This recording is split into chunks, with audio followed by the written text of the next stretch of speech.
everyone, and welcome to Stan the Wine Man TV. I am your host, Stan Rita, and this is a blue collar wine show where I help you spend your wine dollars wisely. Bonita, you're going to like this show. These are all inexpensive wines. I got on that little soapbox about blue collar. You guys get the picture. We are going to look at Carmenere. Now, I doubt if a lot of you really seek out Carmenere. This is not your typical Merlot cab, even though it's related, and we'll talk about that in a minute. Carmenere is famous in Chile. Chile got cuttings from it in Bordeaux pre-phylloxera. Now, phylloxera wiped out Carmenere in Bordeaux in the late 1800s. In the early 1800s, believe it or not, Carmenere was the big dog of Bordeaux. The most plantings of any grape in Bordeaux was Carmenere. And pretty amazing, really. I didn't know that. I just did some research on it, and that's pretty amazing. So, especially in Médoc, they really liked it there. Well, phylloxera wiped it out. It didn't really come back. It is one of the original 6 grapes of Bordeaux: Cab, Merlot, Cab Franc, Petit Verdot, Malbec, and Carmenere. Well, the Chileans got it, and they have pretty much run with it. They've made it a big thing. It's pretty much their flag. It is their flagship wine in Chile. If you want to find a Carmenere to try, you need to go to the Chilean section of your favorite wine shop or grocery store, and you will find Carmenere there. You will find Carmenere there. Now, Carmenere, Cab, and Merlot all have the same parents. One of the same parents, and that's Cab Franc. So they're all related to Cabernet Franc. And remember that episode I did with Mike Sheridan? We did the Cab Franc blind. Oftentimes, Carmenere can be mistaken for Cab Franc. That being said, for years in Chile, they thought it was Merlot. It looks like Merlot in the vineyard. The leaves are the same. They thought it was Merlot. That could have saved the varietal because they might have ripped it out. What, Carmenere, what's that? Well, it became very popular there, and then they discovered it was Carmenere, not Merlot, and they kept it and they ran with it. So there you go. We're going to get started right off the bat. One of the other cool things about Carmenere is that you can get it for a fairly reasonable price. For instance, this Harris de Pirc Carmenere 2014 Reserva rolls in at $9. It is Mapo Valley, Chile. There you go. I think the only thing that probably turned people off from Carmenere is it does have that sort of Perezine element to it many times, and I'm real careful when I recommend a Carmenere to customers because I don't want them to be turned off by the kind of tossed salad element of Carmenere. Very dark skinned grape, and that is very obvious in the glass. This is a really dark wine. It needs a lot of sunshine, and it's a late ripening grape. Let's see what we get on the nose. Right off the bat, I get that kind of green bell pepper, asparagus, Brussels sprout, a little celery coming through. I also get cherries and a little tobacco. Interesting nose. Now let's see what we get on the palate.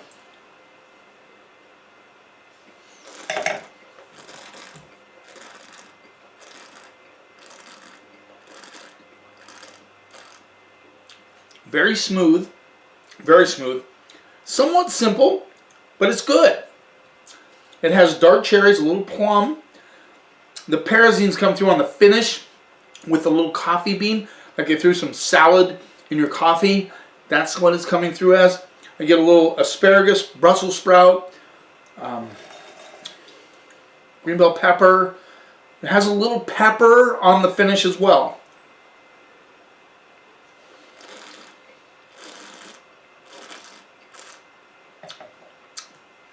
Very interesting. I get a little chocolate and some touch of vanilla as well. Not huge, but a little bit. This is a basic Carmenere. I like it. For that reason, I could introduce somebody to Carmenere. Now, this is a good example of Carmenere, what it can do. It's a little simple, but it's good. And it's $9. That's pretty impressive if you ask me. I think it's a good representation of this varietal for a budget price, and I like that. So I'm going to go C. I'm going to go straight up C. I think this is a good average example of Carmenere. straight up C. Good start. Let's move on. Now this is a label a lot of people have heard of. Santa Rita 120 Reserva Especial Carmenere 2017, Valley Central Chile. So Central Valley of Chile. This runs in at $12. Very, you'll see this in a grocery store a lot of times. I do not carry this one at King's, that one either, any of these at King's at the time. I have Carmenere, quite a few actually, because I'm kind of a Carmenere nut. Just saying. Like I said, I'm very careful with this varietal. I don't want to turn, have somebody come along, ask for something different. I turn them onto a salad, a liquefied salad. They might not ever try Carmenere again. So, let's see what we get on the nose with the Santa Rita 120. Now there's salad for you, right off the bat. Kind of a currant note coming through with the tossed salad.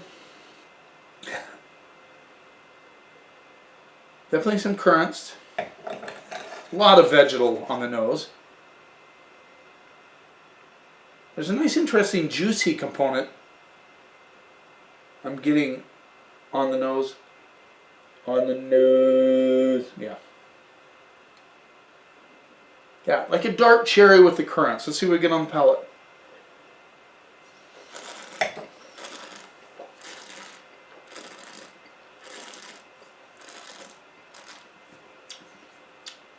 Boy, I missed that on the nose. Lots of plums with currants. More plums and cherries. I can see that now. This is also very smooth, very simple.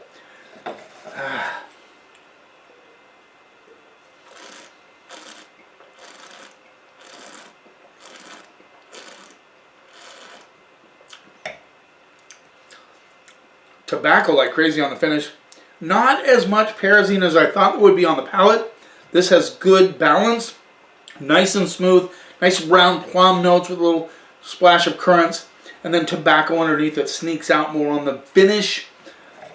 This is a smooth little wine. I think if you were going to try Carmenere for the first time, I might go this one over this one first, but they're both pretty good. This has a little more complexity, a little deeper on the palate, a little richer on the palate. Nice holy color on this, very dark as well. Yeah, I'm going to go C plus B minus on this 120. I think it's a really good example of Carmenere.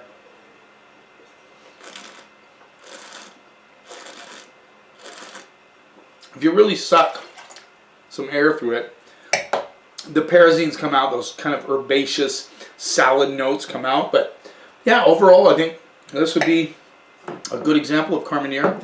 $12, $9, both really well priced. Let's move on. Another very well-known label, Vermonte Carmenere 2018. So we had a 14, a 17, and an 18. That's kind of cool. Made from organic grapes. That's cool as well. This is a Colchagua Valley, Chile. Rolls in at $15. Now all these could be cheaper. All these distributors have what they call case pricing, so you can get it for less if you buy it by the case. All of that, but just straight up pricing is $15, which again is not a bad price. So we progress so far. Again, super dark. If you guys could just, I hope you can see this. I know I don't have really a white background, but it is very dark. Can't see through it at all. Even up to the light, it's really dark. Much different on the nose than the other two. This has an interesting sort of a licorice coming through on this one as big time. I want to say paint thinner, but that's a negative. But it has the essence of paint thinner a little bit for me. Yeah, I'm going to strike that last one because I don't think that's a hard one to really explain to somebody. Licorice, currants, a little bit of plum. There's a candied element coming through as well, and I think that's what I'm getting. Kind of a candied plum, candied currant note. let's see what we get on the palate.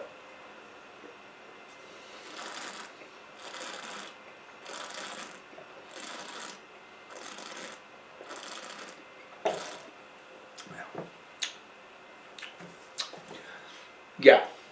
So, currants, black plums, candied element comes through a little bit. It's not sweet. Chocolate, big time on this bad boy. Talk about chocolate undertones. It's there.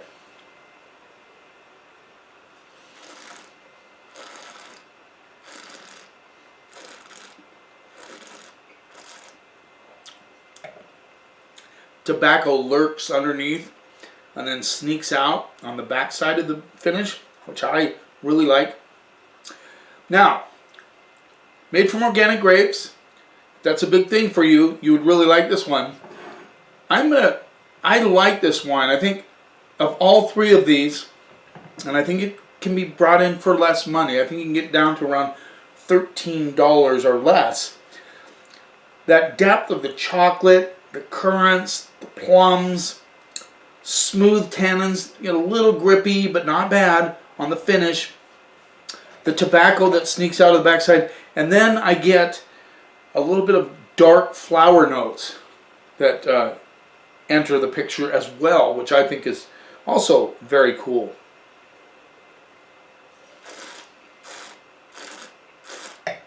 If you really suck the air through it, you get a slight Perezine hit on the mid palate, but not a big part of this wine. This is sort of a sexy little Carmenere. I'm liking it. I'm going to go straight up B on this one.